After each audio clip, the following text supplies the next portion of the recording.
wabarakatuh. Selamat malam rekan-rekan sekalian. Salam.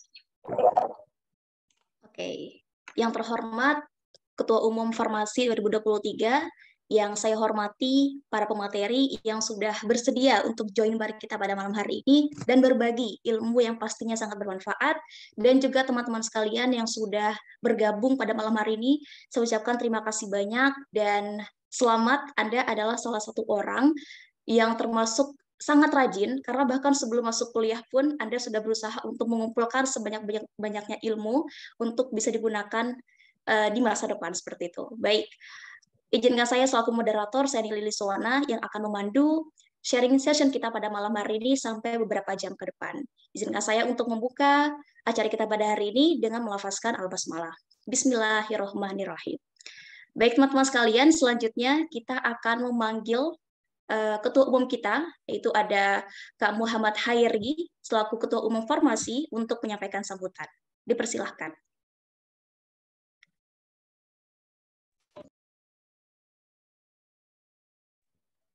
Baik, terima kasih Bu Moderator. Apakah suara saya terdengar? Terdengar. Ya, jelas. Baik, bismillahirrahmanirrahim. Assalamualaikum warahmatullahi wabarakatuh. Selamat malam. Shalom, Om Swastiastu, Namo Buddhaya, dan salam kebajikan bagi kita semua. Selamat malam rekan-rekan dan teman-teman yang para hadirin yang berkesempatan hadir pada sharing session formasi kali ini.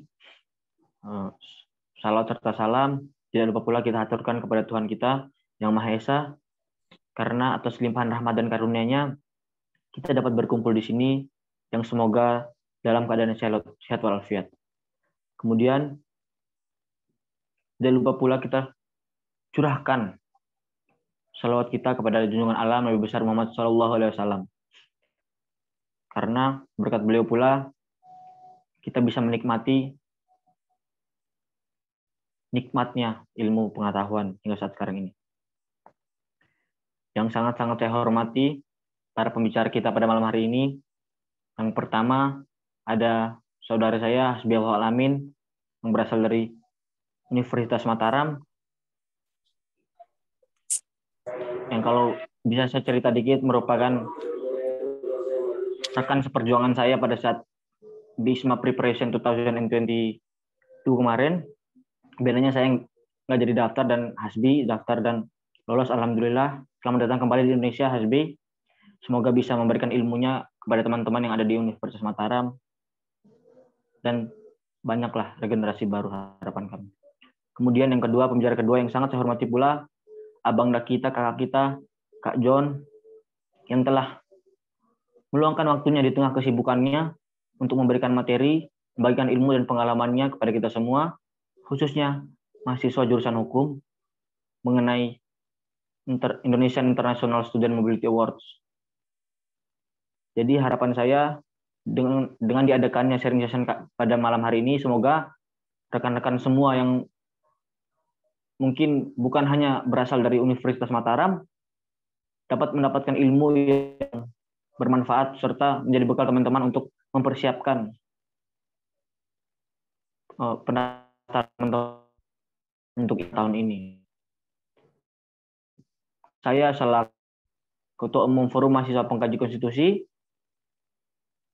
yang dimana ini adalah bentuk dan upaya kami untuk mewujudkan serta tercapainya IKU Fakultas Hukum Universitas Mataram, yang dimana salah satu misinya adalah mencapai target atau mampu bersaing di taraf internasional. Ini merupakan upaya atau yang bisa kami lakukan kepada Fakultas Hukum agar mampu tercapainya IKU 2 tersebut.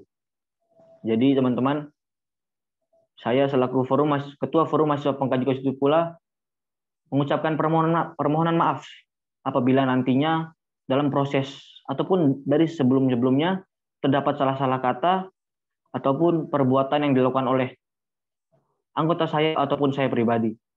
Jadi semoga kita dapat mendapatkan keberkahan ilmu malam hari ini. Jadi diharapkan teman-teman mendengarkan sampai akhir. Mungkin itu saja yang bisa saya sampaikan. Terima kasih. Wassalamualaikum warahmatullahi wabarakatuh. Waalaikumsalam warahmatullahi wabarakatuh. Terima kasih kepada Kak Hairi atas sambutannya yang sangat memotivasi. Baik, karena saya lihat pemateri kita sudah ada dan bergabung pada malam hari ini, saya akan persilahkan terlebih dahulu pemateri pertama kita, yaitu ada Kak John Roberto Sampe pada malam hari ini yang membersamai kita. Selamat malam, Kak John. Bagaimana kabarnya? Ya, selamat malam. Apakah suara saya terdengar, Mbak Moderator? Sangat jelas. Iya. Sangat jelas. Baik. Ini dalam pemaparan saya akan menggunakan PowerPoint ya. Apakah saya bisa? Oke, saya bisa share screen ini ya. Oke, bentar ya. Oke, baik. Moderator, saya boleh tanya kembali. Ini saya waktunya 30 menit saja ya ini ya. Siap. Ya, oke. Nanti mungkin di akhir sesi kalau saya sebenarnya berusaha untuk singkat saja biar supaya kita bisa komunikasi, mungkin ada pertanyaan atau mungkin ada saran atau masukan yang bisa diberikan, mungkin itu lebih penting ya daripada pemaparan materi. Jadi selamat malam semuanya, salam sehat ya untuk kita semua. Perkenalkan kembali, saya John Roberto Sampe. Kembali lagi bahwa saya ingin memverifikasi kembali lagi mengenai identifikasi diri saya. Saya di sini diminta dihubungi oleh Mas Kairi ya, Mas Kairi mengontak saya melalui akun sosial media dan meminta untuk menyampaikan pengalaman saya perihal pengalaman mengikuti ISMA. Nah, sebagai alumni ISMA, tentunya ada juga yang ada juga alumni ISMA tahun 2022 ya, Mas Hasbi ya tadi dibilangnya. Sebagai alumni suatu program tentunya sudah merupakan tanggung jawab untuk kita mensosialisasikan perihal program kita sehingga semakin banyak calon-calon pemimpin yang bisa dibina melalui program ini, terutama bagaimana mendapatkan pengalaman belajar 1 semester di kampus internasional yang sudah termasuk dalam top ranking dunia ya. Oke, ini saya cek kembali, ini PPT saya kelihatan ya, Mbak ya? Sudah aman. Ya. Jadi saya John Roberto Sampe, sarjana hukum. Saya tidak lagi merepresentasikan Universitas Erlangga ya. Saya sudah lulus dari Fakultas Hukum Universitas Erlangga 2022. Jadi saya selesai ISMA kemarin 2021 akhir, 2002-nya saya selesai dan sekarang saya berprofesi sebagai staf ahli di Pengadilan Negeri Pati, Jawa Tengah ya. Jadi mungkin teman-teman yang mau main-main ke Jawa Tengah, Semarang, wilayah Pati, itu domisili kerja saya di situ.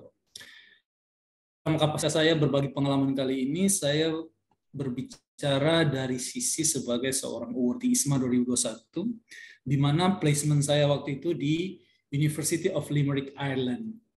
Nah, perihal penempatan universitas dan lain-lain itu nanti kita akan bahas. Dan saya sangat berharap, saya panggil teman-teman semua ya. Ini semuanya dari Fakultas Hukum ya, Mbak ya?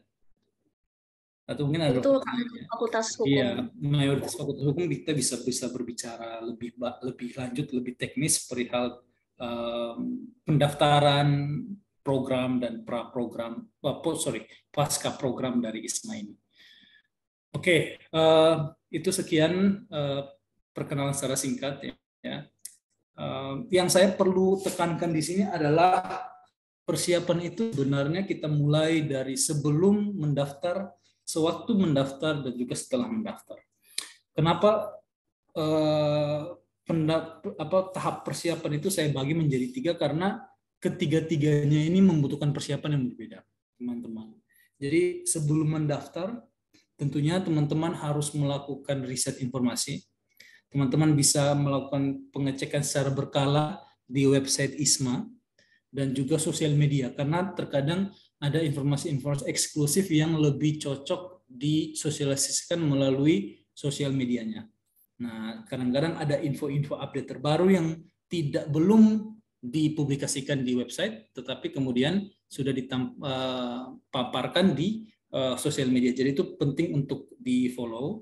Dan menurut saya sekarang ada juga akun sosial media setiap universitas ya. Jadi contohnya IISMA Limerick UL itu ada, IISMA Harvard ada, IISMA Oxford ada juga seperti itu.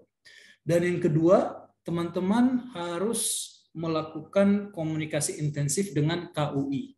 Entah itu disebut apa di Universitas Mataram, tetapi kalau di Universitas Erlangga Fakultas di Universitas Erlangga ya, itu KUI kami, KUI itu kepanjangan dari Kantor Urusan Internasional atau Unit Internasional atau apapun sebutannya di institusi teman-teman, itu harus dikomunikasikan. Sekiranya ada seleksi, praseleksi sebelum pendaftaran, atau mungkin ada persiapan tes bahasa Inggris, ada beberapa universitas yang memfasilitasi les bahasa Inggris. Jadi contohnya saat yang dipakai itu Duolingo, itu ada fasilitasi oleh beberapa universitas teman saya. Setahu saya itu nggak ada, karena saya angkatan pertama 2021 ketika ISMA baru pertama kali diluncurkan. Kami angkatan pertama, sehingga mungkin persiapan yang dimiliki oleh Erlangga Global Engagement atau KUI kami juga sangat minim ya. Tapi coba dicek kembali apakah ada seperti itu. Nah, komunikasi ini penting karena KUI ini juga akan bertanggung jawab perihal pengiriman teman-teman, terus nanti kontribusinya setelah pulang. KUI ini juga akan menjadi jembatan penghubung antara LPDP sebagai pemberi beasiswa, ya, Kementerian Pendidikan, dan juga teman-teman dan keluarga teman-teman. Jika terjadi apa-apa, tentunya Kantor Urusan Internasional Universitas ini menjadi salah satu institusi yang akan dihubungi oleh pihak universitas di negara tujuan. Seperti itu. Ya. Yang kedua adalah persiapan kelengkapan dokumen. Ini tentunya sebagai orang hukum kita sangat tentatif dalam hal mengurus hal-hal yang bersifat pemberkasan ya. Berkas-berkas seperti ijazah, berkas-berkas seperti sertifikat pengalaman organisasi, sertifikat kemampuan bahasa Inggris, Duolingo, IELTS, TOEFL, ITP atau IBT itu dipersiapkan dan disesuaikan dengan syarat umum dan syarat khusus. Syarat umum dalam hal ini adalah syarat yang ditetapkan oleh ISMA, standar minimum atau kita biasa sebut passing grade-nya. Terus ada juga syarat khusus yang ditetapkan oleh universitas. Misalnya, universitas tertentu tidak menerima Duolingo, sedangkan universitas yang lainnya itu mengakui Duolingo seperti itu. Oke, jadi ini tahap awal. Kembali lagi, di sini kita bisa lihat ya siapa yang betul-betul berinisiatif untuk mau mempersiapkan diri. Karena kalau teman-teman sendiri tidak menunjukkan persiapan yang matang sebelum mendaftar, berarti itu juga menunjukkan kemauan teman-teman belum penuh. Tapi orang yang melakukan persiapan penuh juga belum tentu terseleksi, karena ini betul-betul kompetitif seperti itu. Tapi tunjukkan dari awal bahwa teman-teman sudah ada kemauan dengan melakukan persiapan dengan baik ya. Toh nanti akhirnya tidak termasuk, yang penting kita sudah memberikan yang terbaik ya, seperti itu.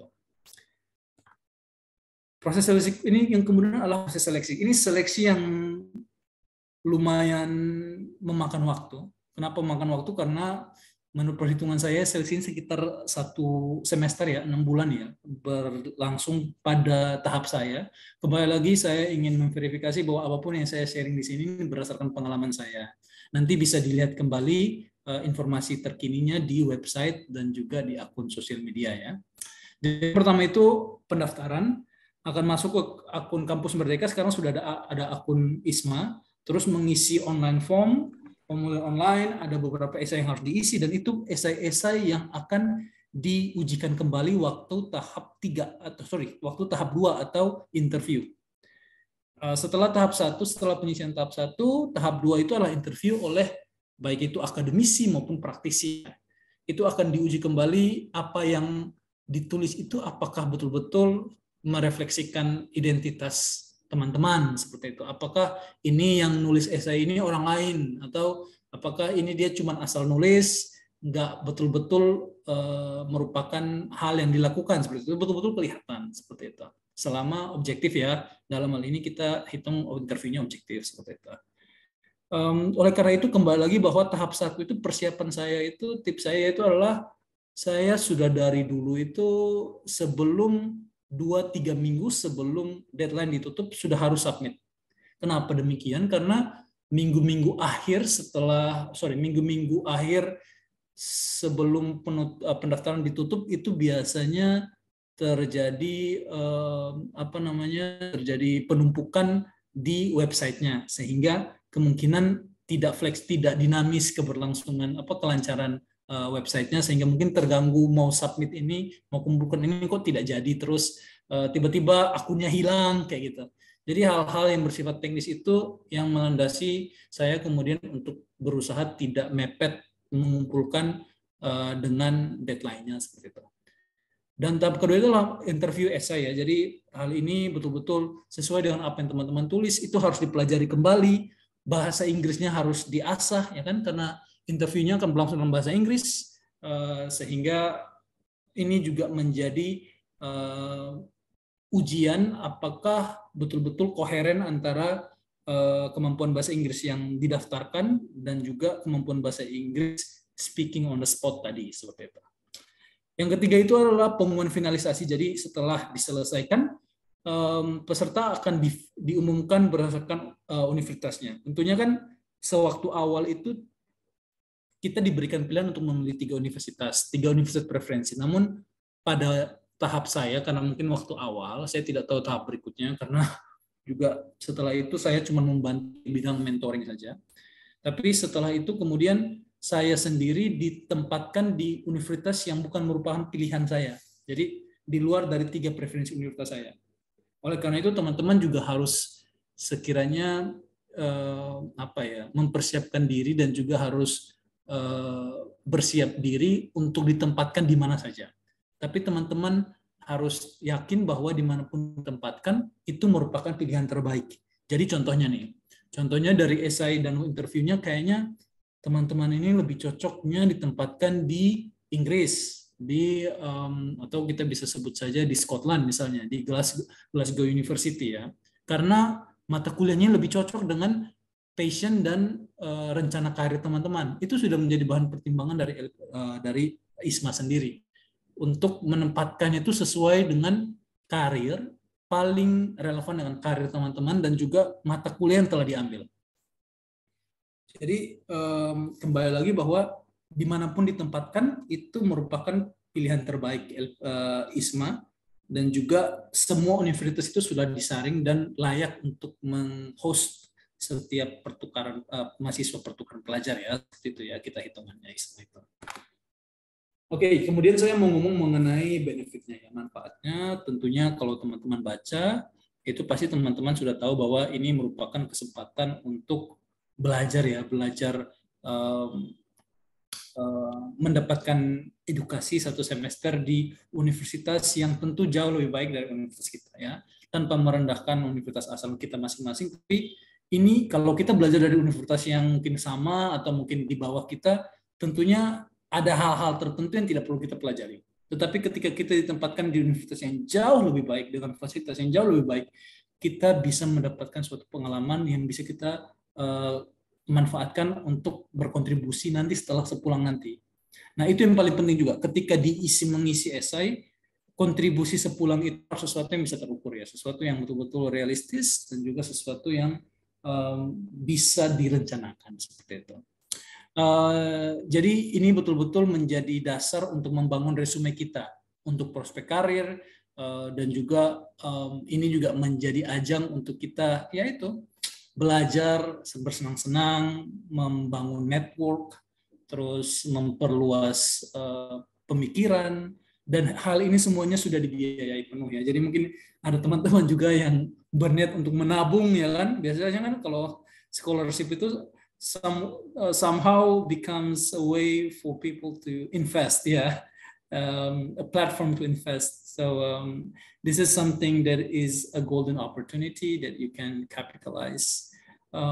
Yang berikutnya itu adalah manfaat berikutnya adalah interaksi multibudaya. Jadi bagaimana teman-teman kemudian ditempatkan suatu tempat yang pastinya jarang kita lihat diversitas ya. Contohnya ditempatkan di Jawa Tengah, di Pati, itu pasti kebanyakan mayoritasnya itu adalah orang-orang Jawa Tengah seperti itu.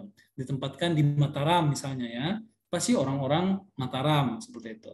Ditempatkan di Surabaya ya paling banyak orang Jawa Timur. Tapi kalau di luar negeri dimanapun saya yakin ditempatkan, mau di negara di Eropa, di negara di Asia, di negara di Amerika Selatan, di Amerika Utara, itu komunitasnya terdiri dari beragam anggota ya. Dalam hal ini bisa saja teman-teman berinteraksi dengan mahasiswa internasional, masyarakat di sana, masyarakat internasional, dan juga lain-lain.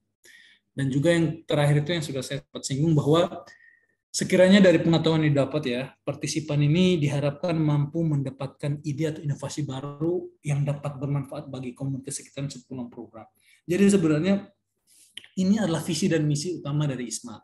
Sama seperti beasiswa-beasiswa pemerintah lainnya, harus ada take and gift principle ya. Jadi the government grant you a bunch of fund, you will be fully funded. However, you are expected to deliver a positive influence afterwards. Jadi sesuatu yang bermanfaat. Nah, sesuatu yang bermanfaat ini bukan hal yang tidak terukur ya, imajinatif seperti saya akan membangun daerah saya lebih baik. Nah, itu terlalu besar ya. Itu tidak spesifik ya. Sebagai orang hukum juga kan kita tahu bahwa kita harus berpartisipasi, kita harus mampu berpartisipasi di area-area hukum dan non-hukum ya. Baik itu sosial maupun ada juga sosial legal. Pokoknya tergantung dari visionary teman-teman ya. Penglihatan teman-teman ini saya cocok di sini, tapi harus spesifik dalam menjelaskan kontribusi tersebut di esai teman-teman dan juga di interview nanti. Nah, ini beberapa pengalaman ya. Ini teman saya, salah satu teman baik saya ya. Saya sampai ke rumahnya waktu di Irlandia, kita bertukaran, ini batik ya, saya bertukaran batik, dan juga pada tahun 2021 itu saya menginisiasikan perayaan Hari Sumpah Pemuda. Jadi saya berdiskusi bersama PPI, Persatuan Pelajar Indonesia di Irlandia, di kota Limerick, untuk kita bisa commemorate ini ya, Sumpah Pemuda ya. Jadi ini suatu ajang di mana kita mempromosikan budaya kita dan juga menjadi ajang untuk kita tahu bahwa ternyata banyak orang itu sangat tertarik untuk mendengar budaya kita seperti itu. Jadi ini masakan Indonesia semuanya nih. Ini ada rawon, ada gulai, ada nasi goreng ya, semuanya ini ya. Dan ternyatanya suka ya, positif feedback ya dari mereka. Oke, dan juga ini ada beberapa, tentunya having fun wouldn't hurt ya. Of course, you should not only focus everything academically ya. Kesana juga kan harus ada ini ya, harus ada bahasa tren anak muda sekarang, healing ya kata orang ya. Saya juga kurang tahu itu healing artinya apa ya. Tapi berobat ya yang itu ya.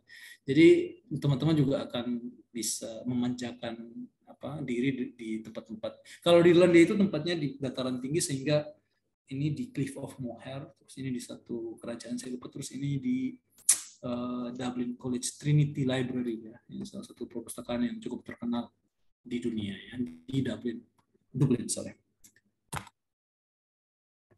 Selain itu juga manfaat yang berikutnya adalah lingkungan kondisif. Jadi ada tentunya dari universitas yang lebih bagus itu tercermin dari fasilitasnya dan bagaimana mereka mendukung siswanya. Tentunya kita belum bisa membandingkan universitas kita dengan universitas di negara maju, tetapi pembelajaran ini sangat penting untuk kemudian kita tahu bahwa ternyata dengan fasilitas yang mumpuni, kita juga semakin belajar, semakin antusias untuk belajar. Nah, ini salah satu concert hall. Di sini saya juga sempat magang ya di Pengadilan Negeri Limerick waktu itu. Dan juga saya juga sempat menjadi asisten lecturer di kampus saya. Walaupun saya hanya 4 bulan ya, karena waktu itu kami semester pendek di semester spring semester ya. Jadi fall semester. Jadi fall semester sama winter. Cuman 4 bulan kalau tidak salah. Dan durasi itu betul-betul tergantung dari seberapa lama pembelajaran semester itu berlangsung. Jadi ada yang 6 semester, ada yang 4 semester, tergantung universitas. Lamanya program itu tergantung universitas. Kapan bisa jadi dikirim duluan, dikirim belakangan, seperti itu. Ya juga bisa bisa tahu budaya orang Irlandia itu bagaimana. Ya ini mungkin tips saya sebelum mendaftar. Singkat saja ya, mungkin saya pertama itu saya harus mau transparan saja ya. Kita tidak perlu berbahasa basi ya kan, kita langsung transparan saja. Tolong persiapkan IPK dan skor tes kemampuan bahasa Inggris ya. Karena ini menjadi, jujur saja ini menjadi indikator penilaian yang paling utama di tahap 1. Jadi IPK, skor tes kemampuan, dan sekarang itu kalau nggak salah ditambah kegiatan-kegiatan di luar, kegiatan-kegiatan akademis, bukan berarti harus bergabung di satu organisasi ya. Itu nilai tambah ya, surplus.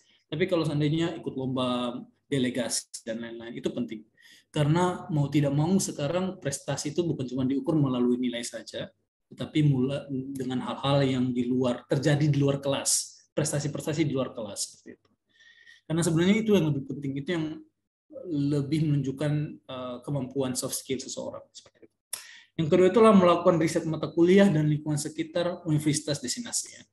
Ini nanti saya akan jauh lebih dalam lagi membahasnya, kalau saya langgar saja. Sediakan paspor dan vaksinasi, ini sangat penting teman-teman, karena kita tidak tahu ya, pandemik ini kan namanya pandemik tidak akan ada akhirnya ya. Jadi suatu saat nanti ketika dilakukan international lockdown dan you have to be quarantine in hotel for a certain amount of time, you need to be vaccinated. Ya, ini sangat penting juga untuk melakukan perjalanan internasional ya. Setiap kali saya melakukan perjalanan internasional, sudah 3 kali sejak balik ISMA, ini selalu dicek ya. Jadi usahakan sudah booster. Itu hal yang paling sederhana itu seperti itu. Usahakan sudah booster ya. Usahakan sudah booster dan sudah booster dan sekarang kan semuanya sudah diakui Uni Eropa ya, WHO ya. Paspor juga disediakan. Saya tahu bahwa paspor ini merupakan dilema karena ya kalau saya belum lolos bagaimana Kak? Kalau nanti saya sudah ada paspor terus nggak lolos bagaimana? Menurut saya ini lebih baik dipersiapkan, karena persiapan paspor ini, menurut saya begini, saya memperbaiki ya kalimat saya. Menurut saya ketika sudah mendapatkan pengumuman lolos tahap 1, menurut saya dipersiapkan. Karena ketika sudah lolos tahap 1 itu pengumumannya itu cepat, seleksinya itu mepet ya, dan sudah diekspektasikan untuk partisipan itu memiliki paspor, sehingga tidak lagi menunggu partisipan yang belum memiliki paspor untuk membuat paspor. Biasanya pembuatan paspor itu berdurasi 1 minggu ya, biasanya seperti itu. Dan yang sudah ada paspor tolong dicek lagi tanggal expire-nya diperpanjang kalau kurang dari 2 tahun ya, kurang dari setahun. Terus mengasah kemampuan literasi akademik ini sangat penting, karena kebanyakan mata kuliah di sana itu dia menggunakan metode problem based learning atau tutorial, yang mana academic workload itu 90% is on the shoulder of the students ya. Jadi tanggung jawab akademis itu bukan miliknya dosen tapi miliknya mahasiswa. Dosen hanya bertugas untuk mendiskusikan atau sebagai juri ya, seperti itu. Jadi ada hal-hal yang tidak dimengerti, contohnya ini saya berikan contoh sederhana. Contohnya kita mau membahas mengenai hukum waris di suatu tempat ya. Nanti dikasih topik masalah, terus dikasih referensi-referensi yang harus dibaca, terus kalian buatlah resume kalian, buatlah legal opinion kalian. Setelah waktu pengumpulan tutorial, diskusi, presentasi, pemaparan materi, setelah itu dosen akan membenarkan atau mengkoreksikan, seperti itu. Jadi biasakan untuk berliterasi ya, membaca jurnal hukum saya tahu, dan jurnal internasional ya tentunya. Jadi biasakan untuk berliterasi akademik. Dan ini juga menurut saya ini bukan cuma hanya bermanfaat bagi teman-teman untuk mengikuti ISMA, tapi untuk bisa survive di lingkungan kompetitif hukum juga ini sangat penting. Karena contohnya saya ya, yang bekerja di pengadilan, harus membaca putusan ya, contohnya apalagi putusan tipikor ya, putusan tipikor yang berhalaman-halaman itu ya. Jadi kita harus terbiasa seperti itu.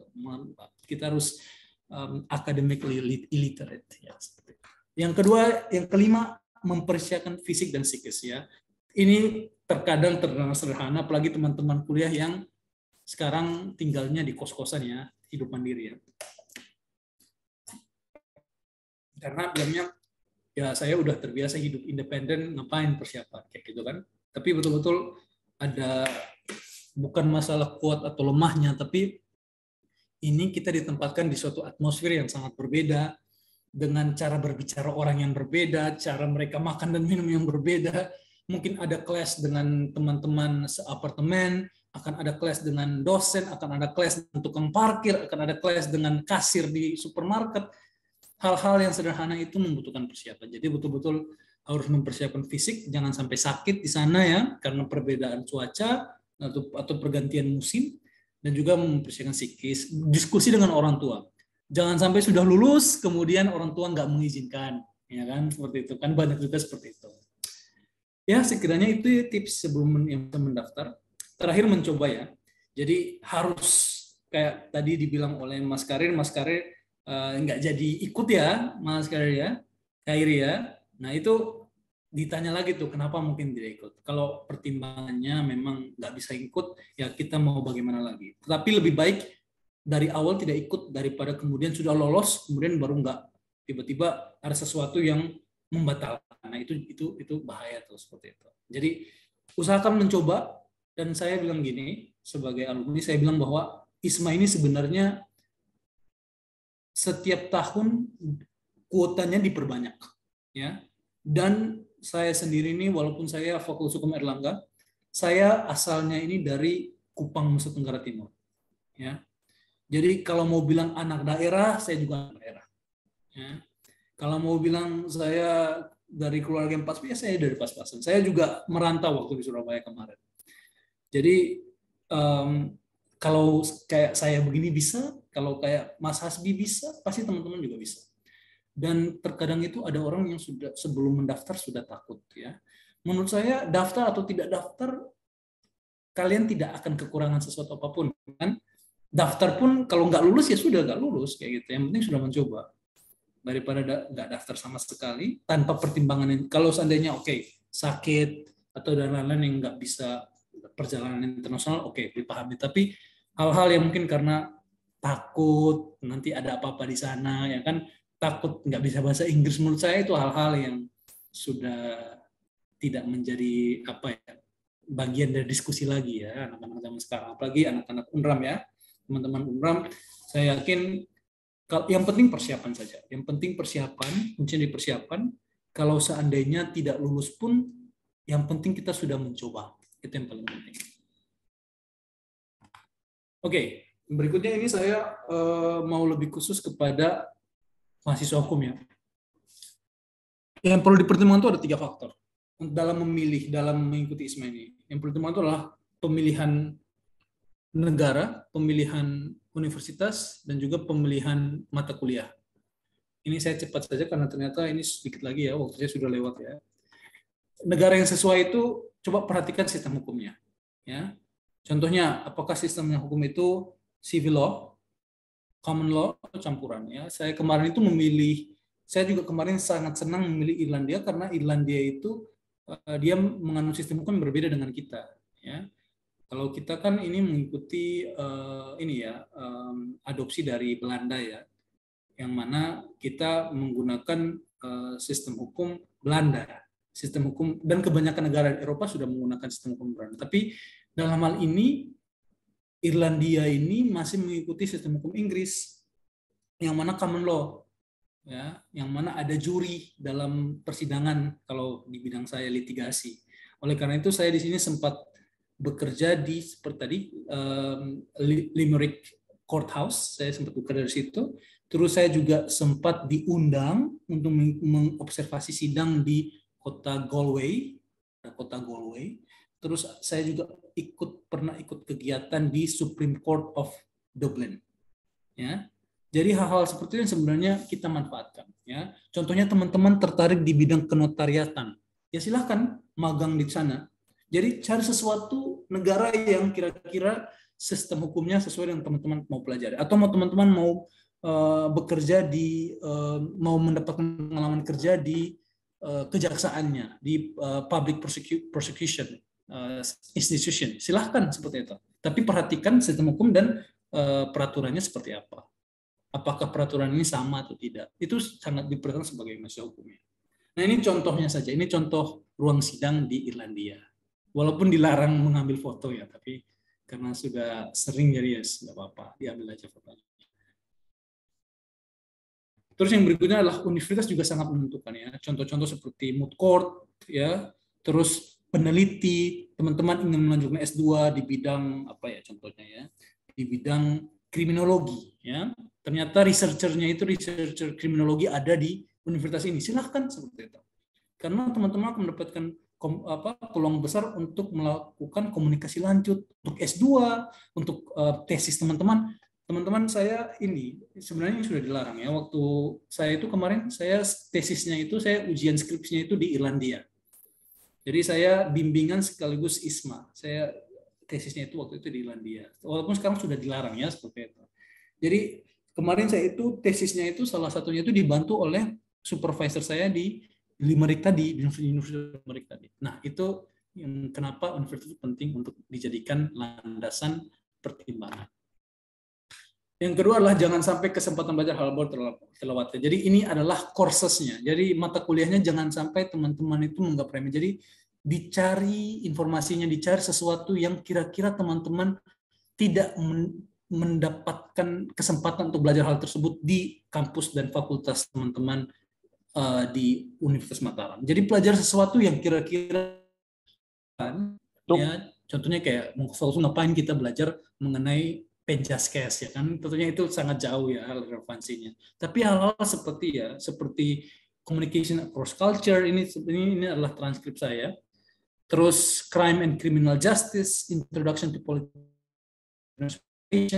psychology of personality, sociology of gender and popular culture. Nah ini menurut saya hal-hal yang sangat menarik ya, hal-hal yang tidak didapat di UNER ya, hal-hal yang tidak didapat di Fakultas Hukum karena Fakultas Hukum UNER itu sedikit normatif. Menurut saya ini hal yang penting buat saya.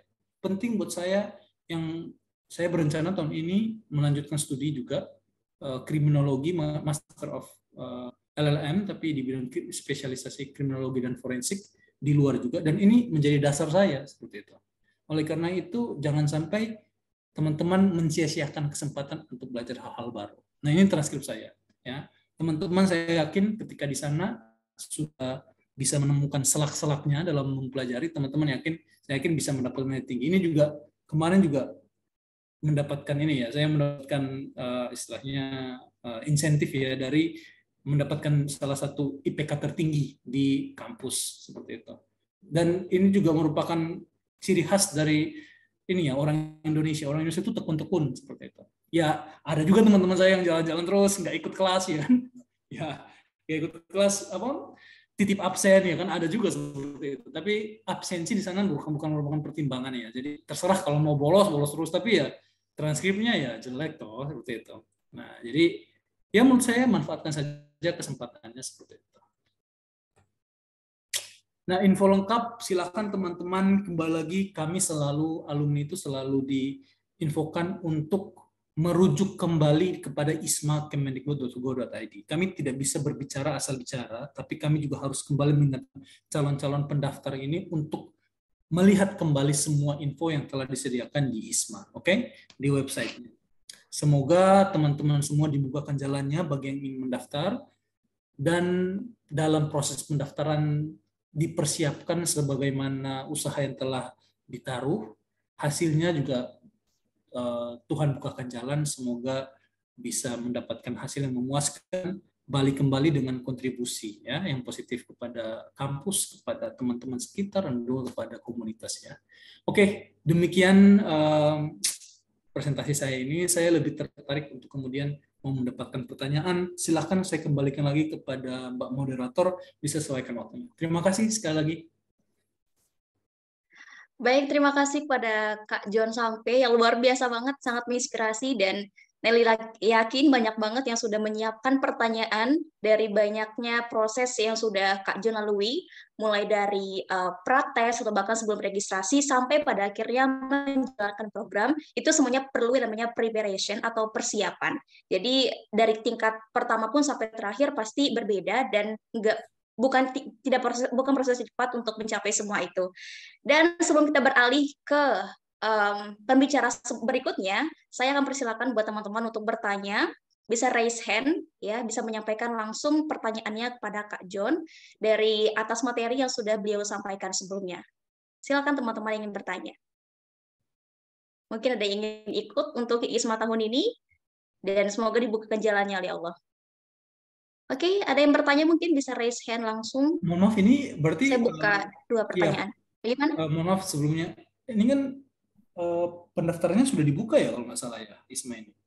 Untuk yang bulan Februari kalau nggak salah sudah dibuka ya. Jadi tolong dipastikan dicek kembali. Apakah mungkin sudah ada yang sudah ngecek di websitenya, sudah mempersiapkan dokumen? Mungkin ada di sini? Udah dibuka websitenya tapi belum bisa diakses. Iya, berarti ini ya, belum, berarti nanti menunggu saja dan biasanya itu adalah tahap persiapan seperti itu. Karena mengantisipasi segerombolan pendaftar yang sudah akan siap mendaftar. Oleh karena itu, ya, oke, sudah selesai seleksi internal ya. Bagaimana seleksi internalnya? Berarti sudah ada pengumuman ya, di perwakilan-perwakilan dari UNRAM sudah ada ya, berarti ya. Berarti mantap ini UNRAM berarti ya. Fakultas Hukum berarti ya seleksinya ya. Ada yang sudah mendaftar mungkin teman-teman? Belum, untuk kayaknya belum mengikuti bisa, program belum dipisahkan oleh website ya. Tapi selalu dipantau ya, maksud saya seperti itu. Oke, silakan mungkin yang mau bertanya, dan juga Mbak moderator dan juga Mbak Khairi, semuanya saya mungkin setelah ini saya izin ya untuk saya lanjutkan kegiatan saya selanjutnya ya. Iya. Oh baik, ini ada satu orang yang Oke, silakan. Iya, biasanya ada satu terus yang lain. Silakan. Baik, terima kasih Bang John. Jadi begini, seperti halnya dengan program-program beasiswa ataupun pertukaran pelajar yang diadakan pemerintah itu, apakah sama kayak seperti dengan program yang dari swasta, misalnya dari Australian Awards gitu kan? Dia itu menuntut banyak awardee-nya itu, calon awardee-nya itu untuk banyak ikut kegiatan-kegiatan sosial, karena nanti saat dia kembali ke Indonesia diharapkan dia juga mampu berpartisipasi di masyarakat begitu. Jadi apakah di sini ada mungkin syarat-syarat tertentu atau kriteria tertentu yang mensyaratkan untuk kita itu mungkin ikut banyak kegiatan volunteer memang itu, atau kegiatan semacamnya yang banyak berkegiatan di masyarakat begitu. Itu saja sih Bang. Terima kasih. Oke, mungkin community service is always essential ya for any application, ya, for any scholarship application ya Arda ya. Jadi kalau sudah ada kegiatan, contohnya ya bakti sosial atau kegiatan terlibat kegiatan-kegiatan yang tadi kamu bilang volunteering sebelumnya, itu menjadi nilai tambahan dan esensial juga menurut saya. Tetapi sekarang kan kita gini ya, istilahnya bisa dipersiapkan dari sekarang. Jadi kalau yang bagi yang mau mendaftar silahkan bervolunteer sebanyak mungkin, membiasakan diri. Toh karena saya ini juga merupakan seorang volunteer, saya juga merupakan aktivis sosial di organisasi internasional namanya Rotarak ya.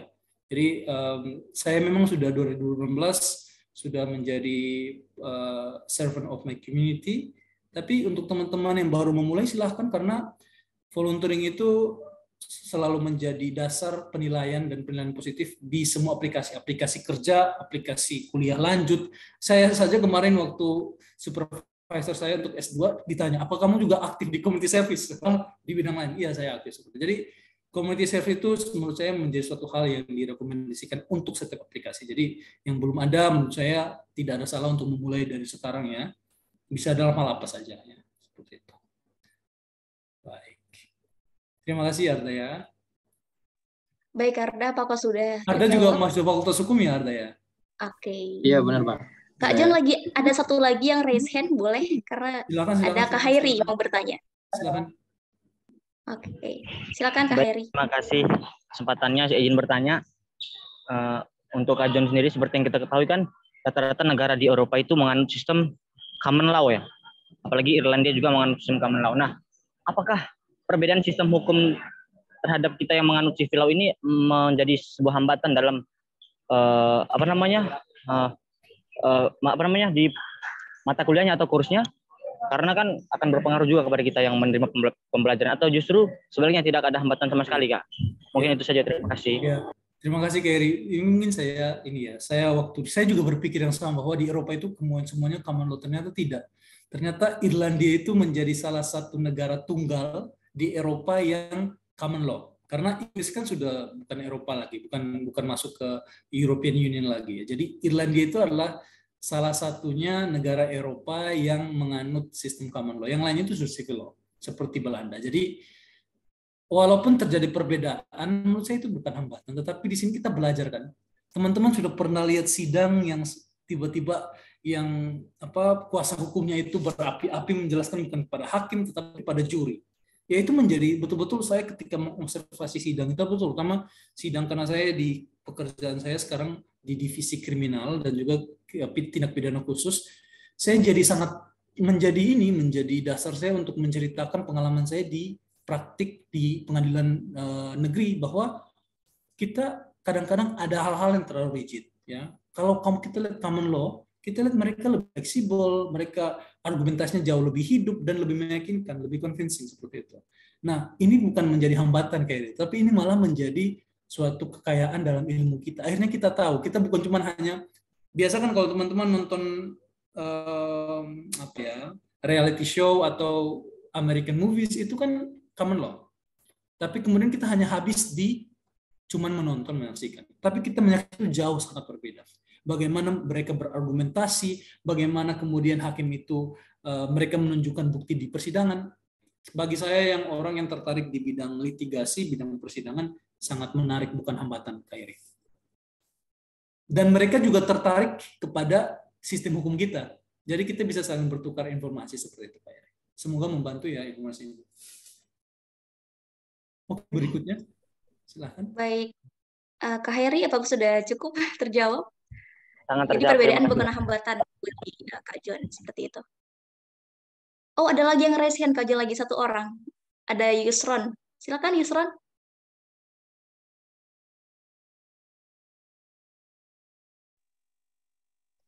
Halo. Iya. Silakan Mas Yusron, silakan. Kayaknya ini sudah dia mute, sudah unmute ini ya. Oke. Ya. Baik, terima kasih. Saya ingin mengajukan beberapa pertanyaan. Silakan Mas. Pertama, terkait persyaratan. Tadi kalau mengatakan ada IPK, di situ ada lomba. Dalam seleksi ISMA ini, saya ingin menanyakan bobot presentasi yang paling besar. Itu apakah dia di bagian lomba, atau apakah di bagian isai atau resume nanti. Atau itu disesuaikan tergantung ke university yang akan kita kunjungi.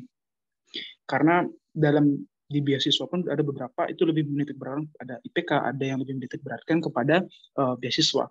Itu pertama. Kemudian kedua, saya ingin bertanya terkait kuota ke university di ISMA ini, program ISMA ini. Sistemnya itu bagaimana? Apakah itu kan tadi ada 3 pilihan university. Ya, 3 pilihan itu apakah dia itu seleksinya nasional atau hanya terhadap university pilihan saja? Sistem seperti apa? Itu kedua. Dan terakhir, Kak, 3. Mohon maaf ini ada. Nggak apa-apa. Bagus loh pertanyaannya. Kemudian ketiga, ini saya sih lebih menanyakan terhadap ini, Kak, sertifikat bahasa Inggris ya. Untuk apakah itu lebih tepatnya kita prepare dari sekarang? Itu karena dalam beberapa university kan itu ada beberapa kebijakan. Dia bisa menggunakan TOEFL, bisa menggunakan IELTS. Itu mungkin bisa diterangkan lebih lanjut sedikit, Kak. Terima kasih. Maksudnya bagaimana? Yang terakhir maksudnya gimana? Terkait standarnya, Kak. Standar IELTS dan TOEFL itu di beberapa negara kan ada berbeda ini ya. Apakah di program ISMA ini dia menyesuaikan dengan ini, atau ISMA itu punya standar sendiri untuk yang sudah bekerja sama dengan di beberapa university itu, Kak? Gitu ya. Oke. Terima kasih. Oke. Good questions. Thank you, Yusron. Oke, Yusron ini berarti sudah melakukan riset ini ya, pertanyaan-pertanyaan. Dan juga teman-teman pasti ini sudah persiapan ya. Baik, Yusron. Jadi yang paling awal itu mengenai kedua itu kan mengenai seleksi pemilihan penempatan. Yang ketiga itu bahasa Inggris. Yang pertama itu mengenai IPK dan prestasi ya, Yusron ya. Oke, jadi saya langsung jawab saja. Kita bedakan persyaratan dan juga assessment, ya, penilaian. Persyaratan itu kan hitam putih. Jadi kalau seandainya kamu IPK-nya kalau dalam persyaratan ISMA itu kamu tidak mencapai 7, ya I'm sorry but it means that you are not qualified for the scholarships, ya. Contohnya saja, IPK-nya 3, ya, seperti itu. Itu belum masuk ke penilaian. Jadi istilahnya syaratnya saja kamu tidak eligible, seperti itu. Contohnya syaratnya IPK-nya 3,0 seperti itu. Dan IPK kamu 2,7. Itu menurut saya it is very, istilahnya kamu sudah tidak memenuhi syarat, ya kan? Kemudian masuk ke prestasi dan lain-lain. Kalau prestasi ini kan sesuatu yang tidak bisa kita ukur, ya. Saya bilang prestasi itu bukan berarti sesuatu yang kita harus ada harus ada pialanya, harus ada nilainya. Tetapi kayak tadi Khairi,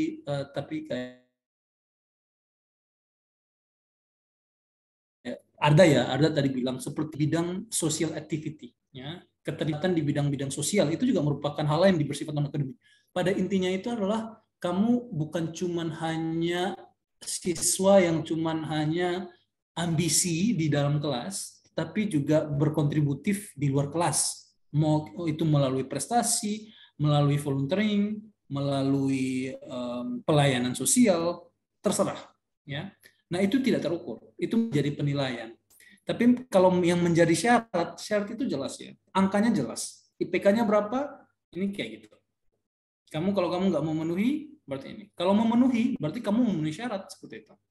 Nah, kemudian dilihat lagi, akan menjadi masuk ke penilaian siapa kemudian IPK-nya yang paling tinggi. Karena bagaimanapun juga, IPK itu menentukan. IPK itu menentukan kemampuan kognitif kamu, akademisi kamu. Kemudian dilihat juga kemampuan soft skill kamu melalui prestasi. Jadi kedua halnya itu menurut saya seimbang, ya. Kembali lagi, saya nggak bisa beritahu kamu berapa persentasenya, tetapi karena saya bukan berkapasitas sebagai penilai, ya, dan itu merupakan, kembali lagi, ISMA itu sangat konfidensial. Dalam hal penilaian tidak bisa kita sebagai alumni kita bilang 50%, 30%, tidak bisa. Karena kemudian kita akan jangan sampai misleading orang akan fokus ke sini aja kayak gitu. Tapi saya bilang gini, ya. Saya bilang ISMA itu mencari seorang yang bukan cuma hanya mampu di bidang akademik, tapi juga mampu di bidang non-akademik. Sekian. Itu yang pertama, ya. Yang kedua itu mengenai negara pilihan. Tentunya kamu pilih negara, terus akan dilihat lagi. Jadi disortir secara nasional, ya. Setelah kamu lolos tahap 3, tahap 2, itu akan dilihat lagi. Ini dia cocoknya di mana? Secara nasional, ya. Dia cocoknya di mana? Dia lebih cocok di sini, maka tempatnya di sini. Akan dia lebih cocoknya di sini, di pilihan nomor 1 silakan.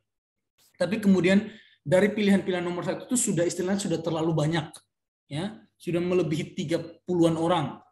Ya, kalau kamu di bawah, maka kamu akan ditempatkan ke preferensi kedua, preferensi ketiga, dan juga yang terakhir adalah ditempatkan sesuai dengan yang cocok menurut LPDP, seperti itu. Jadi penempatan ini juga merupakan bagian dari konfidensial LPDP, Yusron. Saya tidak bisa ambil alih dan memberitahukan kamu bahwa ini seleksi kayak gini, tempatkannya karena ini, nggak bisa. Saya sendiri juga masih bertanya kenapa saya ditempatkan bukan berdasarkan preferensi 3 saya itu. Tetapi yang perlu kamu yakin itu gini aja, bahwa jika kamu sudah lulus tahap 2, kamu bersyukur saja bahwa saya akan belajar di universitas yang capable, yang kompeten. Karena itu sudah istilahnya sudah diatur, ya, diatur LPDP, dan juga mungkin ada jalan Tuhan yang kamu nggak tahu. Menurut saya seperti itu. Dan yang ketiga itu kita berbicara mengenai apa ya? Ini saya saking lupanya. Standar point tes. Oh ya, tes bahasa Inggris. Tes bahasa Inggris itu kan gini, ya. Contohnya nih, dia tuh mengikuti seleksi LPDP. Karena kebetulan saya juga award di LPDP tahun ini juga, tahun lalu, tahun ini LPDP juga, jadi mirip seperti LPDP, ya. Jadi contohnya, untuk mengikuti LPDP, jalur afirmasi, untuk mengenai ISMA, itu kamu harus memiliki ITP 500 contohnya. Ya. Kalau kamu nggak memiliki 500, sudah pasti kamu nggak lulus persyaratan. Ya. Tapi kamu udah lulus 500, tapi kemudian kamu pilih di Harvard contohnya. Nah, di Harvard nggak menerima ITP, tapi menerimanya IELTS. Nah, itu kamu harus ada IELTS. Sepengetahuan saya kemarin itu sekarang ISMA juga ada program pengayaan bahasa, sama seperti LPDP. Jadi setelah kamu lolos tahap 2, kalau kamu nggak ada IELTS, kamu akan dibiayai ISMA untuk kursus IELTS dan akan tes IELTS dibiayai ISMA juga, seperti itu.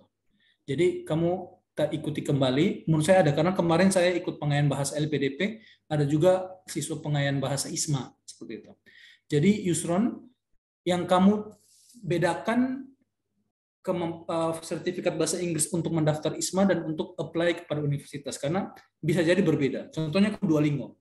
Duolingo kamu daftar diterima ISMA, dan juga bisa juga kamu daftar yang diterima di Boston, karena Boston itu terima Duolingo, kalau umpama LPDP ya. Saya nggak tahu kalau umpama ini. Boston University itu terima Duolingo. Jadi kamu nggak usah ikut pengayaan bahasa lagi, jadi kamu bisa pakai sertifikat yang sama untuk melamar ISMA dan juga melamar di Boston. Seperti itu. Oke, Yusron, bisa dipahami penjelasannya? I see, Kak, satu saja. Yang pertanyaan kedua tadi, yang terkait kuota. Berarti itu tidak mutlak ketiga pilihan ya. Berarti ada kemungkinan kalau kita memiliki kualitas itu bisa ditempatkan di luar 3 pilihan itu. Iya. Jadi entah itu apakah kita terlalu baik ataukah kita mungkin kita pilihnya itu nggak cocok ya, kita nggak realistis ya. Itu betul-betul menjadi kebijakan dari LPDP ya. Nggak semua orang juga masuk ke 3 preferensi itu, nggak semua orang masuk keluar dari 3 preferensi itu, betul-betul menjadi pilihan LPDP seperti itu. Oke, terima kasih Yusron. Kembali ke Mbak, mungkin ada lain yang bertanya? Melalui chat juga saya rasa sudah ini ya, tidak ada pertanyaan lagi ya. Oke, saya kembalikan saja ke Mbak Moderator. Mungkin saya meninggalkan email saya ya, atau akun sosial media saya udah diketahui Kak Iri. Mungkin silakan ya untuk teman-teman yang mau bertanya. Ini merupakan tanggung jawab saya juga sebagai alumni. Dan di sini ada juga ini ya, Mas siapa yang alumni 2002 kemarin? Ya, Mas Hasbi ya. Mas Hasbi juga ini bisa bantu teman-teman di Unram ya kan. Mau bagaimanapun juga Mas, kita sebagai alumni ini tanggung jawab kita dan juga merupakan bagian dari kontribusi ya. Selamat datang kembali ya Mas Hasbi ya. Semoga bisa lancar kuliahnya, bisa dikonversikan semua nilainya dan juga bisa ini ya berkarir ya selanjutnya. Oke, Pak Moderator, saya izin mengembalikan. Nanti saya taruh saja email saya di sini. Silahkan kalau mau menghubungi perihal ISMA pasti akan saya balas. Oke, sekian sekiranya penyampaian dari saya. Ini sudah memakan waktu, biar supaya jangan terlalu malam. Saya kembalikan saja kepada Mbak Moderator. Terima kasih. Salam sehat untuk kita semua ya.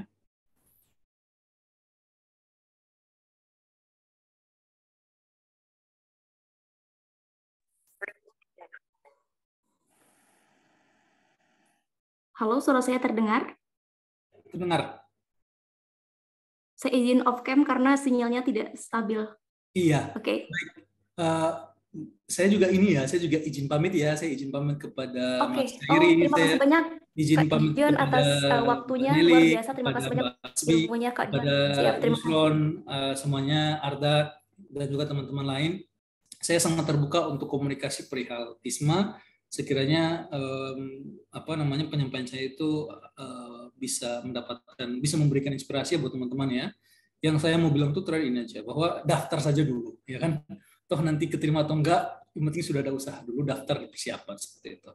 Kembali lagi, pastikan kembali informasi kepada website ISMA, dan juga kalau ada hal yang bisa saya bantu, silahkan hubungi saya melalui akun sosial media saya, sudah diketahui Khairi, dan juga email. Oke. Terima kasih, saya izin pamit duluan ya. Selamat malam semuanya. Selamat malam, terima kasih banyak Kak John. Oke teman-teman sekalian, sudah jam 9:05, sekarang kita langsung saja ya ke pemateri berikutnya, yaitu ada Kak Hasbiallah Al-Amin. Beliau adalah award di ISMA tahun 2022 dan keterima di University Warwick, UK, dan beliau ternyata adalah dari Fakultas Teknik di Universitas Mataram. Langsung saja saya persilahkan kepada Kak Hasbiallah untuk menyampaikan materi. Oke, baik. Terima kasih, moderator. Oh iya, untuk PPT-nya apakah bisa di-share screen atau saya share screen sendiri? Bisa Kak, di share screen dari situ juga bisa. Oke, kalau gitu aku sendiri aja ya. Supaya lebih...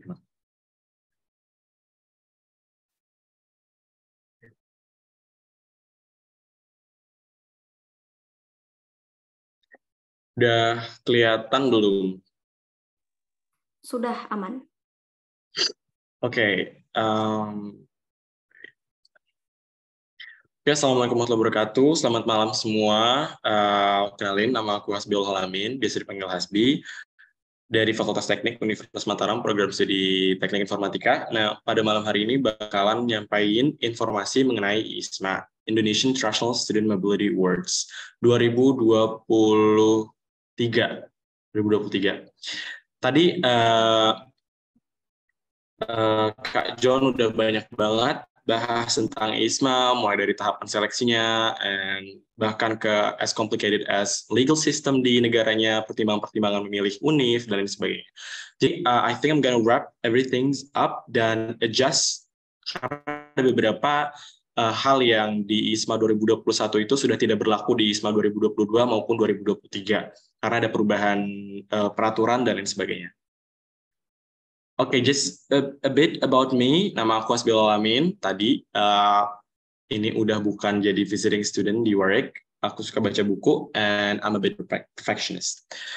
Di Warwick, aku ngambil 3 mata kuliah, 3 modul. Yang pertama itu entrepreneurship, yang kedua well-being, dan yang ketiga about sustainability. Aku nggak bisa tulis namanya di sini karena it's a bit long. Selain dari akademik ini, aku juga participate di beberapa societies atau UKM-UKM di Warwick. Jadi Warwick itu punya like 200 UKM or something yang berbeda-beda dan unik-unik banget. Jadi di Warwick itu kemarin aku ikut Warwick Language Club, Warwick French Stock Society, dan Climate Reality Warwick. Selain dari 3 modul dan kegiatan non-akademik ini, Warwick juga memberikan 1 kelas tambahan. Ini adalah academic support. Jadi academic related ini maksudnya adalah academic support. Di situ aku belajar how to write essay, how to do critical reading, how to be a critical, bagaimana cara membuat disertasi, skripsi, bagaimana cara menyusun skripsi. Jadi I think tadi udah dijelasin apa itu ISMA dan bagaimana skema pendanaannya dan lain sebagainya. Nah, untuk tahun 2022 ini adalah a glimpse of partner universities. Jadi di Amerika dan Kanada itu it turns out ada beberapa tambahan kalau lihat dari contekan dari sosialisasi ISMA wilayah kemarin itu untuk Amerika ada tambahan yaitu Cornell, Yale University, New York University, dan Columbia University, which is amazing. Dan UK Ireland, I think kemarin itu seingat aku di sana ada Cambridge University tambahannya, so it's a good opportunity for you guys if you want to study abroad in one of the best university in the world. Dan ada di Asia, Australia, and Europe. Jadi you can just check it out di website ISMA-nya untuk yang lebih lengkap dan yang lebih pasti untuk daftarnya. Ini tadi scholarship coverage-nya udah dibahas. Persiapan pendaftaran, I think you've already got this, karena kalau kalian ikut seleksi internal, meaning you already have all this. Basically ini tuh kayak kita harus WNI sedang semester 4 atau semester 6, umur maksimal 23 tahun, nggak pernah cuti, nggak pernah ikut kegiatan mobilitas internasional lain, nggak pernah narkoba, surat keterangan sehat, dan lain sebagainya. IPK minimal 3,0, kemudian punya bahasa Inggris. Oke, mengenai bahasa Inggris, di tahun 2021, jenis TOEFL yang perlu diperhatikan di sini adalah jenis TOEFL-nya. Wait, let me annotate. Jenis TOEFL ini, TOEFL di tahun 2021 itu adalah TOEFL ITP, yang skornya itu 500, 550, 600, pokoknya yang ratus-ratusan skornya. Sementara untuk TOEFL di 2022 dan di 2023 hanya menerima TOEFL IBT, Internet Based Test. Bedanya apa? Kalau TOEFL ITP itu, yang pertama, dia hanya fokus kepada sisi akademik. Jadi cuma reading and listening. tanpa writing ataupun speaking. Jadi kalian cuma ngerjain ujian yang memang dibutuhkan di dunia akademik, bukan a test for your English skill in a holistic manner. Jadi bukan secara keseluruhan. That's why biayanya pun itu lebih murah dibanding TOEFL IBT. TOEFL ITP itu harganya sekitar 500 sampai 700 ribu untuk satu kali tes. Sementara TOEFL IBT itu singkatan dari Internet Based Test ya. Jadi ini sistemnya dikerjakan secara online. Biasanya kalau tidak langsung ke lokasi penyelenggara tes, ini bisa dikerjakan dari rumah dan harganya pun sama. Untuk TOEFL IBT, Internet Based Test ini, harganya itu berkisar sekitar 2,9 sampai 3,5 juta. Dan seingat aku, yang menyediakan TOEFL IBT ini di Nusa Tenggara Barat itu hanya Rumah Bahasa NTB dan English First. Otherwise, kalian bisa pergi ke British Council di Bali, atau kalian juga bisa ngambil yang TOEFL IBT from home. Jadi ini tesnya itu dari rumah. Cuma downside dari TOEFL IBT from home ini adalah kalian benar-benar harus di ruangan yang senyapnya itu seperti di dalam studio. Jadi lebih baik kalau misalnya emang teman-teman mau ngambil TOEFL IBT from home, karena nggak dapat kuota lah di let's say di English First, karena mereka itu punya kuota tersendiri dan hanya menyelenggarakan tesnya itu di waktu-waktu tertentu, lebih baik menyewa satu studio langsung. Karena kalau misal TOEFL IBT ini udah mahal, let's just fall out. Daripada di rumah, nanti tiba-tiba ada suara kucing, ada suara motor lewat, karena itu benar-benar mempengaruhi hasil tes. Oke. Nah, kemudian Duolingo English Test, dan juga IELTS. The reason why TOEFL ITP itu udah nggak ada di tahun 2022-2023 ini, itu karena tahun 2021 banyak banget applicant ISMA itu yang pakai sertifikat palsu. Pun kalau tidak palsu, keabsahan sertifikatnya itu susah diverifikasi. Karena banyak lembaga-lembaga yang menyediakan TOEFL ITP ini. Let's say for example dari lembaga PUBAH, Pusat Bahasa UNRAM, itu dia menyelenggarakan TOEFL ITP yang tersertifikasi. Tapi Kemendikbud akan susah untuk memverifikasinya karena ada beberapa banyak lembaga di luar sana yang menyelenggarakan TOEFL ITP ini. Sementara TOEFL IBT ini agak ruwet. Jadi hanya institusi-institusi tertentu saja yang memang langsung mendapatkan izin dari pusat, dari penyelenggara, dari TOEFL-nya itu sendiri, dari TOEFL company or something like that, yang bisa menyelenggarakan TOEFL IBT karena mereka mempunyai banyak sekali persyaratan-persyaratan teknis yang perlu dipenuhi. Kalau makanya ini lebih mudah untuk diverifikasi oleh keabsahan sertifikatnya itu lebih mudah diverifikasi oleh pihak Kemendikbud. Okay, and then wait. Why I'm still annotating. Okay. Kemudian dinominasikan oleh KUI, belum tidak menerima beasiswa, bla bla bla bla, belum pernah ikut MBKM. Terus ini kalau kalian are willing to apply to ISMA, please make sure kalian punya spare money. Karena it's going to cost a lot. I'm not gonna lie here, I'm just gonna be transparent. Ini bakalan mengeluarkan biaya yang cukup banyak di awal. I think not only for ISMA, kalau kalian pun mau memang apply untuk beasiswa-beasiswa lain, tentu pasti bakal ada biaya yang kita keluarkan dulu di awal. Tapi ini nggak seberapa dibanding dengan jumlah manfaat yang bakal kita dapat nanti dari pemberi beasiswa. Ini persyarat pendaftaran ini semua 1, 2, 3, 4, 5, all this need money. Karena kalian yang pertama butuh terjemah transkrip, yang kedua itu adalah biaya tes bahasa Inggris yang nggak bisa dibilang murah, dan yang ketiga adalah butuh banyak materai. Materai ini sangat banyak. Kemarin itu aku hampir habis sekitar 90.000 hanya untuk materai doang. Dan untuk translate dokumen itu hampir 400.000 untuk translate dokumen-dokumen transkrip, kemudian ada KTP, waktu itu ditranslate KK kalau nggak salah, dan ada beberapa dokumen lainnya yang perlu ditranslate. Jadi siapin tabungan untuk prepare all these documents and everything. Dan karena emang sekarang udah selesai seleksi internal dari UNRAM, tapi buat teman-teman yang belum ikut seleksi internal, kemarin dapat info kalau seleksi internal ISMA ini sebenarnya opsional, jadi kalian bisa apply secara mandiri, but the downside of not applying lewat jalur internal ini adalah mungkin dokumen kalian, dokumen-dokumen surat rekomendasi dan lain sebagainya itu akan lebih lama keluarnya karena seleksi internal ini akan dikerjakan secara kolektif.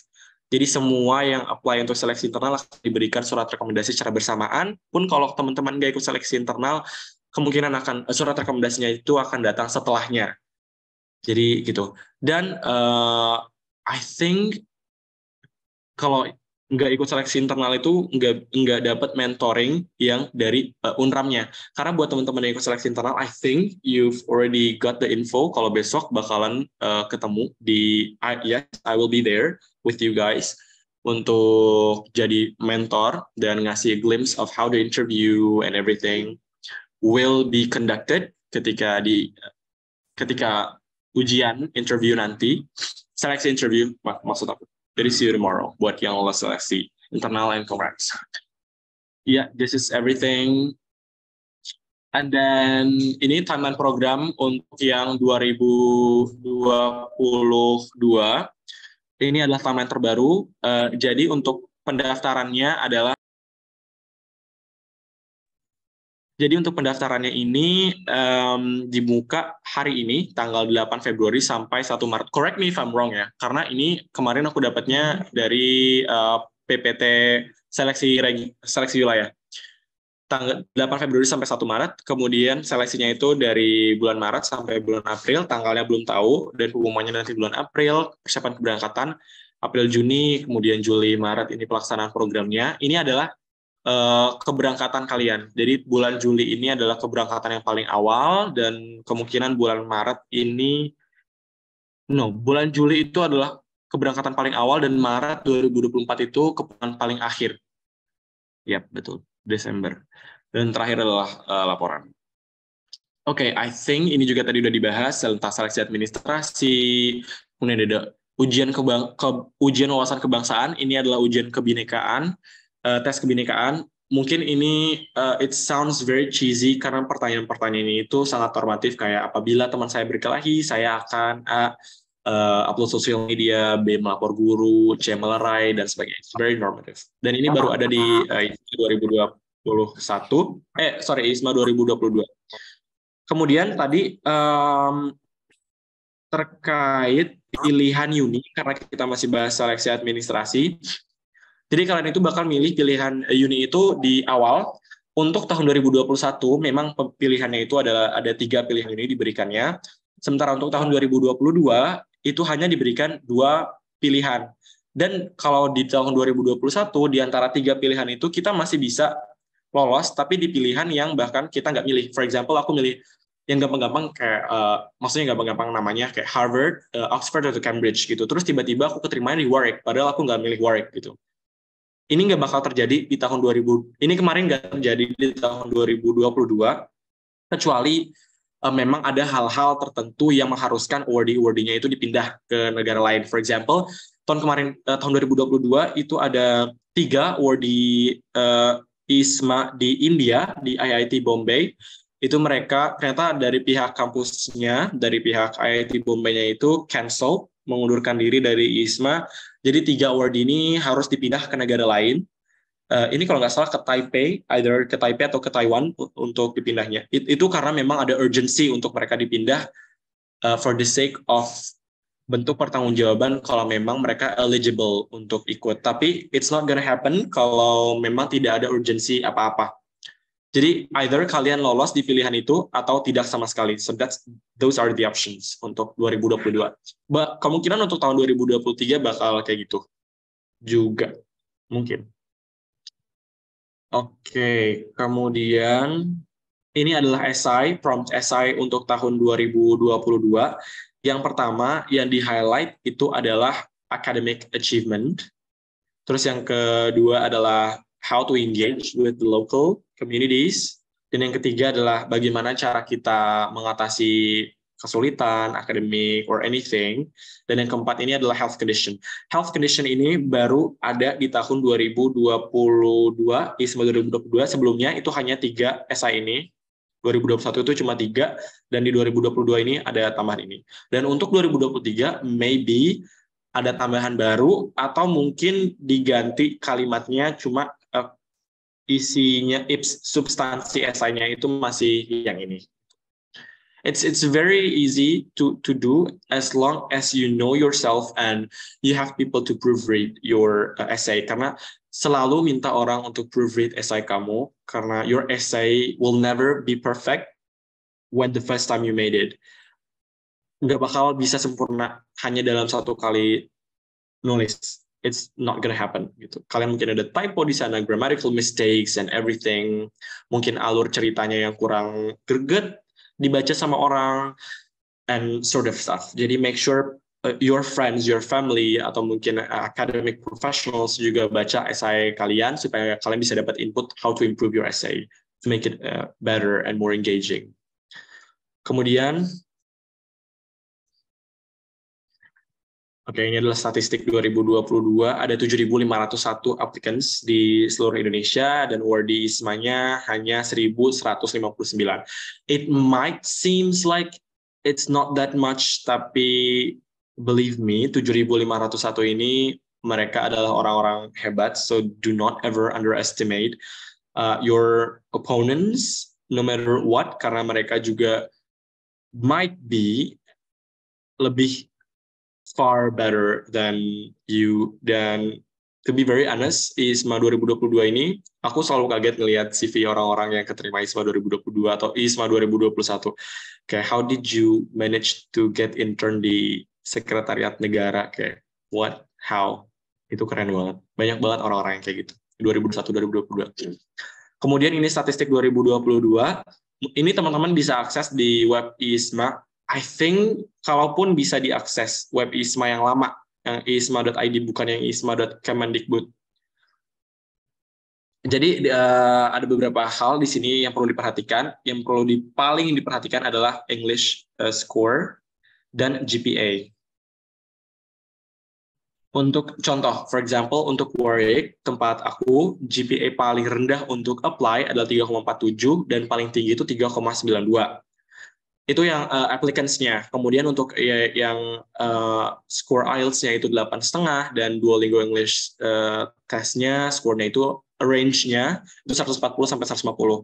Kemudian seluruh skor-skor ini bakal dikonversi ke IELTS. Jadi semua skor ini bakal dirubah ke IELTS. Either kalian ngambil TOEFL atau kalian ngambil Duolingo, nanti bakal disetarakan ke IELTS. That's why di sini yang ada skornya itu cuma IELTS doang, itu 8,5 sampai 9. Tips from me, kalau misalnya kalian mau ke Europe atau to US, make sure kalian punya skor bahasa Inggris lebih tinggi daripada rata-rata.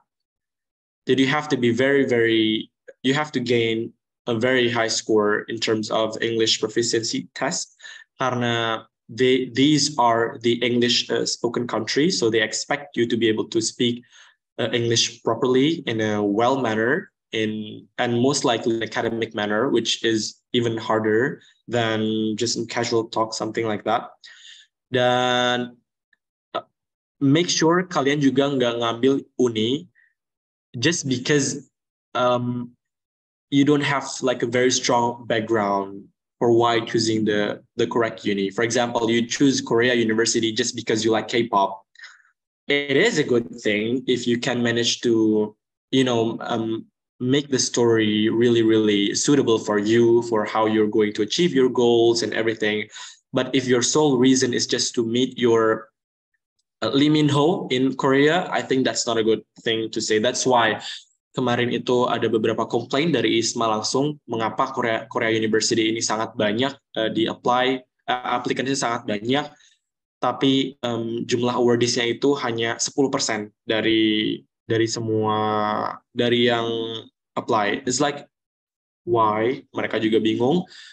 And I don't think it's a very good idea if you guys want to apply to this kind of university or within this kind of motivations or something like that. So make sure you know yourself and know your goals. And I think that is all untuk last bit part itu adalah bagaimana alur administrasi. Tadi aku juga udah di brief sebelumnya, aku lupa. Jadi alur administrasi dari UNRAM itu adalah yang pertama, kalian harus make sure kalau prodi kalian itu bakal dan pasti mengkonversi 20 SKS. Bagaimanapun caranya, make sure kalian harus dapat persetujuan dari prodi dulu atau dari fakultas kalau mereka bakalan menjamin 20 SKS itu. Kalau misalnya sudah oke, baru maju ke KUI. Nah, dari KUI itulah nanti diminta surat-surat kayak surat deklarasi sehat, surat deklarasi tidak pernah mengikuti mobilitas internasional, dan lain sebagainya, itu nanti di KUI. Sampai surat rekomendasi pun di KUI. Jadi ke prodi dulu atau fakultas, make sure dapat 20 SKS, dan perizinannya itu nggak perizinan tertulis kok. Minta izin aja apakah kira-kira nanti bakal dijamin 20 SKS itu atau enggak, dan baru kemudian maju ke KUI untuk prepare semua dokumen-dokumen yang tadi udah di list. Gitu. I think that's all for me. Thank you very much. Aku kembaliin ke moderator. Terima kasih banyak Kak Hasbi, pemaparannya keren banget. Dari banyaknya pengalaman yang sudah Kak Hasbi laluin tuh, itu semua pasti ada struggle-nya, pasti ada kayak rintangan yang pasti bikin sedih, bikin down. Dan mungkin teman-teman juga penasaran bagaimana apa aja struggle yang mungkin pernah Kak Hasbi laluin. Bisa banget langsung raise hand buat nanya, atau apapun boleh ditanyain soal ISMA ke Kak Hasbi. Mumpung ada pematerinya sekarang. Sebenarnya saya juga ada pertanyaan, boleh nggak sih? Boleh. Moderator nanya. Jadi saya rasa semua yang join di sini pasti pengen banget ikut jejak yang sudah Kak Hasbi pernah laluin, kayak ikut ISMA dan lain sebagainya, ikut kuliah di luar negeri, belajar banyak hal. Mungkin yang pertama, yang paling ditakuti Kak Hasbi mungkin skill dalam berbahasa Inggris. Kalau menurut Kak Hasbi, misalkan kita yang belum intermediate amat belum, masih beginner juga, apakah sebaiknya dipersiapkan terlebih dahulu atau mungkin langsung daftar saja untuk yang belum intermediate like me? Terima kasih. I think you should give credits to yourself karena I believe all of your English is good. It's not like you're a complete beginner who doesn't even know how to count and everything. I do believe kalau bahasa Inggris kalian itu pasti udah bagus banget. At least it is enough for you guys to communicate dengan orang lain. Dan skill bahasa Inggris ini mungkin kayak, wah bayangin kalau misalnya kita tiba-tiba ke Lithuania. Lithuania itu either kita tahu bahasa Lithuania atau bahasa Jerman, or kita tahu bahasa Inggris, or we die. Karena kita nggak bisa berkomunikasi kalau misalnya kita nggak tahu ketiga bahasa itu. But just make sure kalau kalian punya bahasa Inggris, kemampuan bahasa Inggris kalian itu, it's enough to communicate. It doesn't need to be like, kalian nggak perlu bisa sampai kayak, gue harus nyampe C1 sebelum tanggal 12 Februari. Misalnya C1 itu FYI level paling tinggi di bahasa Inggris, itu udah professional speaker. Jadi I don't think you should be afraid of your English ability. Pun kalau misalnya kalian masih ragu dengan kemampuan bahasa Inggris kalian, atau ketika nanti dapat hasil skor bahasa Inggrisnya yang amit-amit tidak seperti ekspektasi kalian, there is still chance for you to arrange your tactic untuk milih university. For example, if you have kalau kalian dapat IELTS yang 9, you can choose any kind of university. Just make sure kalau kalian itu punya strong reason why you do that. Walaupun kalau misalnya kalian dapat IELTS yang rendah, it doesn't close the opportunity kalau kalian itu nggak bisa daftar, let's say Harvard. Kalian bisa aja lolos di Harvard, atau Harvard is irrelevant. Let's say Warwick. Kalian bisa aja lolos di Warwick dengan IELTS 6. If you have a very strong reason why you should be chosen as an awardee. Jadi just make sure kalau kalian tuh punya strong goal, kenapa harus saya gitu. The uniqueness of yourself. Jadi bahasa Inggris is not a big of problem. It's just one tiny bit of penilaian gitu. Terima kasih banyak Kak Hasbi. Seenggaknya bisa lebih percaya diri lagi buat belajar Bing. Next ada Kak Caca mau bertanya. Kak Caca silakan. Oke, terima kasih moderator atas kesempatannya. Hai Kak Hasbi, nama saya Caca. I want to ask about a passport because I made my passport at 2019, so it will going to be end on the next year. It means at 2024. Jadi karena my passport will going to be end on the next year, should I memperpanjang passport atau gimana? Karena kan ISMA ini pasti 1 tahun dong Kak. Terus kalau misalkan aku nggak memperpanjang paspor juga apakah jadi masalah atau gimana? Mungkin bisa jelasin dikit tentang paspor. Ya, begitu aja Kak. Thank you. Oke, makasih. Ini bagus banget pertanyaannya dan sangat penting. Jadi just for your information, sebelum kalian Jadi bentar iklan. Jadi sebelum kalian berangkat, make sure paspor kalian itu masa aktifnya adalah 3 bulan sebelum tanggal keberangkatan. Jadi kalau misalnya itu kurang dari 6 bulan sebelum keberangkatan. Jadi kalau misalnya itu kurang dari 6 bulan, let's say 5 bulan 29 hari, itu harus sudah langsung diperpanjang di Indonesia karena kalian nggak bakal dapat kesempatan memperpanjang paspor itu di luar negeri. Kalau kasusnya Caca tadi, aku boleh tahu nggak itu expire-nya bulan kapan? I'm not bringing my passport. My passport left behind on my home, so kayaknya kalau nggak salah itu saya bikinnya Desember 2019 deh Kak. Jadi Desember. Kayaknya Desember 2024 kayaknya bakal habis masanya. I think it should be safe karena selambat-lambatnya berangkat itu tuh paling sekitar bulan September dan selambat-lambatnya pulang itu tuh bulan Maret. Jadi paspor itu masih panjang. Tapi kalau misalnya takut, ya kalau kata aku daripada jangan ambil risiko lah gitu. Mending langsung diperpanjang aja. If I were you, I will extend my passport as well. Oh, oke Kak. Thank you. Oke, sama-sama. Thank you Kak Caca pertanyaannya. The next is Mawardi. Ada lagi mungkin yang mau bertanya, teman-teman?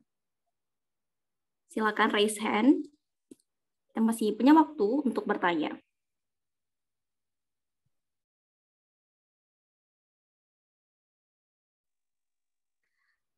Saya boleh lagi sekali mau nanya? Boleh.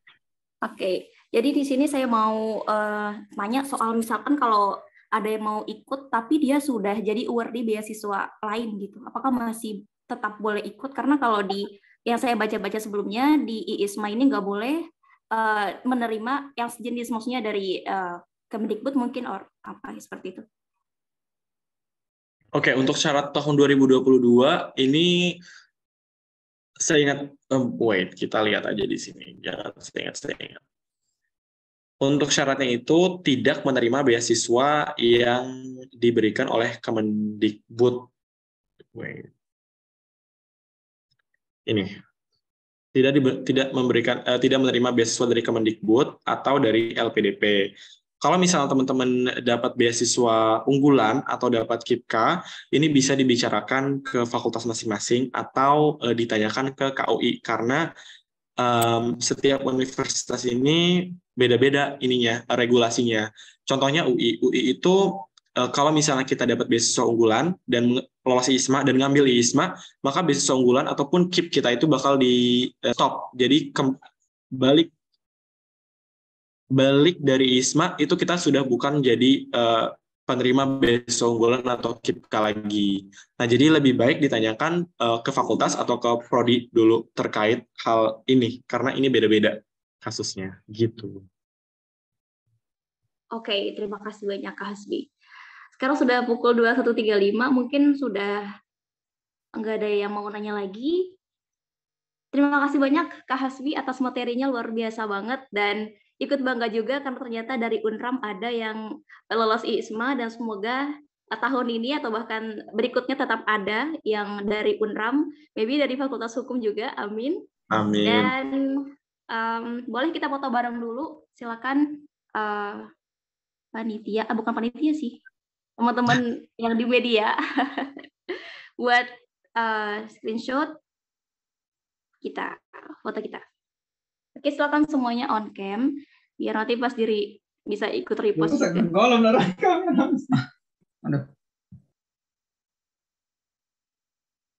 Oke, bisa tolong dihitung yang screenshot, tolong.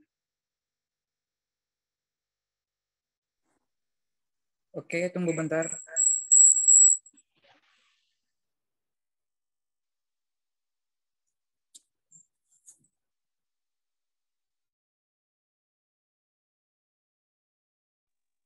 Satu, dua, tiga. Lagi. Satu, dua, tiga. Lagi. Satu, dua, tiga. Oke, terima kasih.